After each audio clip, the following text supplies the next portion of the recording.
Page 12, un autre excellent point que je vous permets de, si vous le permettez, d'élaborer un peu plus, c'est par rapport au PEC travailleurs étrangers temporaires.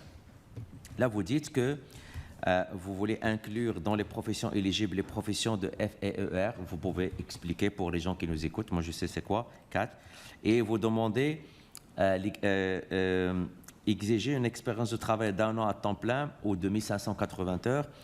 Mais ce que vous suggérez aussi, c'est que ça soit du temps plein en temps partiel. C'est qu'au bout de la ligne, on ne pénalise pas ceux et celles qui choisissent de travailler à temps partiel et que si, avec un cumul, on arrive au nombre demandé, qu'on leur permet d'utiliser le PEC travailleur. Vous voulez élaborer?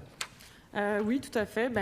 Pour ce qui est de l'inclusion des catégories d'emploi FER4, en fait, c'est revenir vraiment à une version du PEQ pré-réforme de mars 2020, donc qui incluait toutes les catégories d'emploi. Donc, tant qu'une personne accumulait le temps d'expérience professionnelle requis, cette personne-là avait une voie d'accès vers la résidence permanente à travers le programme de l'expérience québécoise. Donc, nous, on veut s'assurer que, quelle que soit la catégorie d'emploi, ces personnes-là y ont accès. Ça part aussi juste en fait de deux constats. Déjà, on garde en tête que pour nous, on a besoin de tout le monde. Il n'y a pas de catégorie d'emploi dont on a besoin moins que d'autres, particulièrement en ce moment. Donc on trouve ça un petit peu particulier d'exclure une catégorie d'emploi de cette voie rapide vers la résidence permanente. Et comme je le disais tout à l'heure à Madame la Ministre, on sait qu'il y a un grand nombre des personnes dans ces catégories d'emploi-là qui se dirigent vers les régions.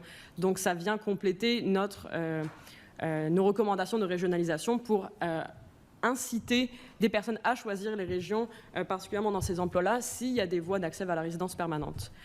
Pour ce qui est de l'accumulation d'expériences de travail à temps plein et à temps partiel, pour nous, c'est une question de bon sens. Le marché du travail est en constante évolution. C'est plus pareil qu'avant. Il y a des personnes qui accumulent plusieurs expériences à temps partiel ou une expérience à temps partiel sur plus longtemps pendant qu'elles se consacrent à d'autres projets. On ne pense pas que ces personnes-là devraient être pénalisées, ou encore des personnes qui doivent composer avec de la garde d'enfants, par exemple. On veut être sûr que tant qu'une personne a accumulé l'expérience professionnelle requise, qu'elle ait accès au PEQ. L'autre point, on l'a beaucoup dit dans le passé, c'est que le problème, c'est les voisins. À Gatineau, traverser à Ottawa, c'est fini ces histoires du PEC et avoir la résidence permanente en quelques mois. Pensez-vous que c'est une menace pour les futurs travailleurs au Québec qui voient une complexité au niveau des procédures et ils décident de quitter le Québec pour avoir la RP très rapidement à l'extérieur du Québec? Oui, c'est vrai que c'est un enjeu de compétitivité, effectivement, particulièrement parce qu'en ce moment, depuis plusieurs années maintenant, le gouvernement fédéral propose des programmes d'immigration très attractifs qui facilitent l'accès à la résidence permanente. Donc, pour que le Québec continue d'être attractif et compétitif vis-à-vis du reste du Canada, on pense que c'est la bonne marche à suivre.